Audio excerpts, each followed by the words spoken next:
Random number generation, also known as RNG, or luck if you want to be basic. Very much a staple of gaming at this point in time, including bugs and microtransactions. And it makes sense because RNG is such a fun addition in any game you put it in.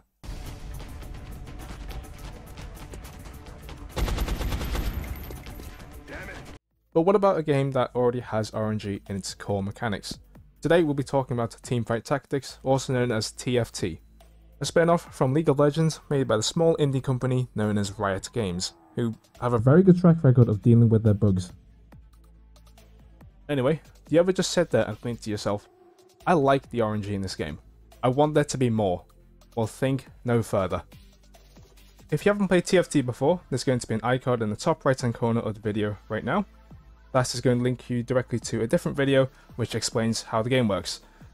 I'm going to explain it quite briefly, but if you want to skip that, go to the timestamp shown on screen now. Teamfight Tactics is known as what's called an auto-battler, which means that you just sit there and watch them fight. The only control you have is what champions you buy from the shop and where you place them. The characters, or the champions that you get from the shop, each have traits. When you reach a certain amount of unique champions with these traits, they unlock a perk. Now, the main consensus is the more you have of these unique champions with the same type of trait, the better the perk is.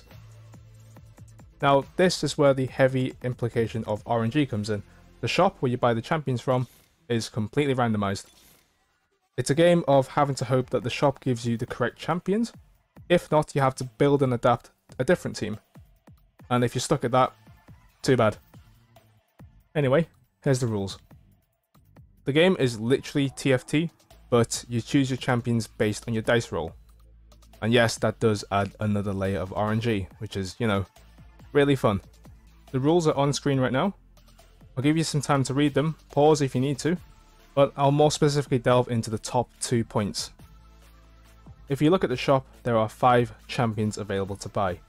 With each of those 5, we'll denote them number 1, 2, 3, 4, and 5. If we roll a number 1, we get the champion that's in the first slot. Roll a number 2, second slot, 3, third slot, 4, fourth slot, and 5, the fifth slot. Rolling a number 6, however, allows you to choose between any of those 5. As the second part of the rule states, if you manage to repeat your rolls either 1 through 5, you either stop your roll or you shuffle the shop. What do I mean by this? So in this example, if I roll this number here and number 4, I get Teemo. I get rid of that, and if I roll another 4 again, that Teemo's gone. I can't pick him, so I either stop rolling entirely or I shuffle the shop.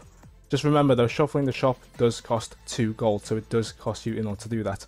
After you do that though, you can roll your dice again. Also, for simplicity, once you've rolled for a champion, make sure you buy it.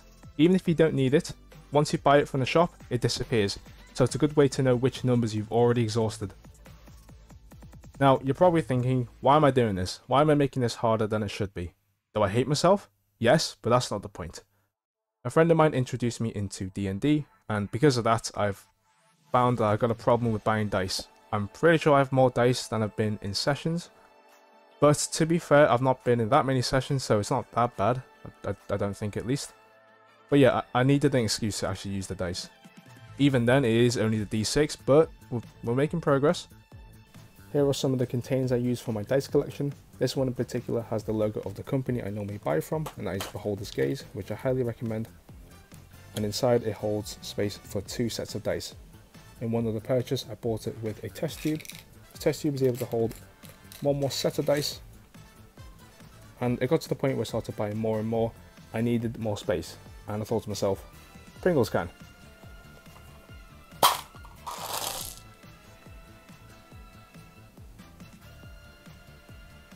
Yeah, I might have a slight problem. Those are the baseline rules, but I'm not going to be too harsh. I added difficulty tiers to make it somewhat more lenient if you want to make it a bit easier or a bit harder. The difficulty tiers introduced boil down to whether or not you can instantly buy a unit rather than having to roll. I'll go over the yellow text first. So tier 1 says that 4 cost and 5 cost units can be bought instantly.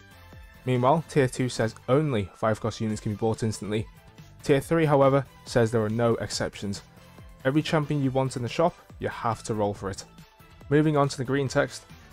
This refers to the situation when you see in the shop you have the opportunity to merge 3 1-star units to make a 2-star or a 3-star. Tier 1 means you can instantly buy them if you see them. Tier 2, however, you have to roll for at least one of them. In this example, you'll see that we have a Graves on the bench and we have 2 available in the shop. If we're playing with Tier 1, we can instantly buy the Graves that are in the shop to upgrade it to a 2-star.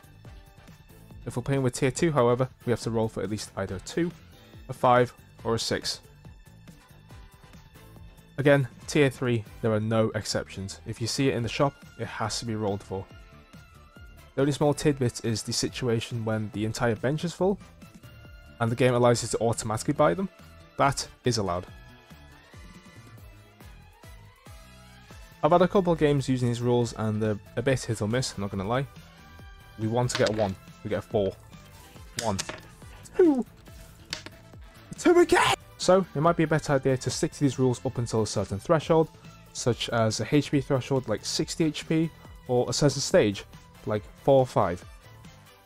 And once those conditions are met, you swap back to standard TFT, where you can also keep a log of how far you managed to get into the game, whether you placed well or you got to a certain stage. I'm just going to cut in here. I actually managed to have so many delays with the video that it's technically outdated due to the new set with the headliners mechanic, but rather than editing the whole thing all over again, I'll just add in some new conditions for the rules. Either you can just straight up buy the headliners when you see them, or you roll for them. It's basically up for you to decide.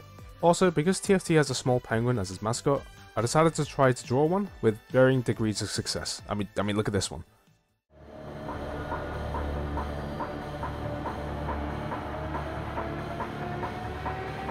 I struggled a lot to get the proportions right, as you can see from my many different sketches.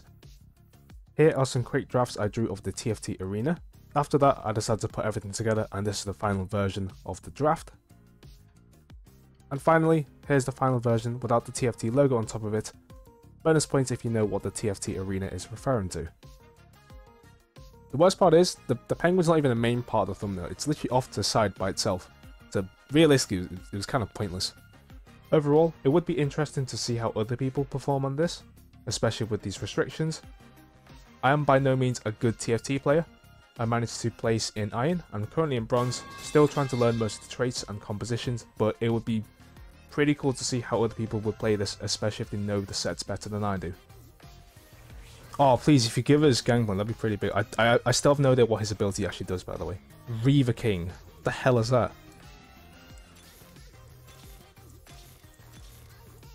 Wait, where's Gangplank, man? Oh, but don't. Oh, are you kidding me? Why?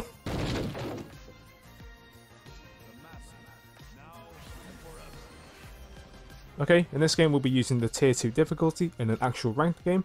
Hopefully we can do better than we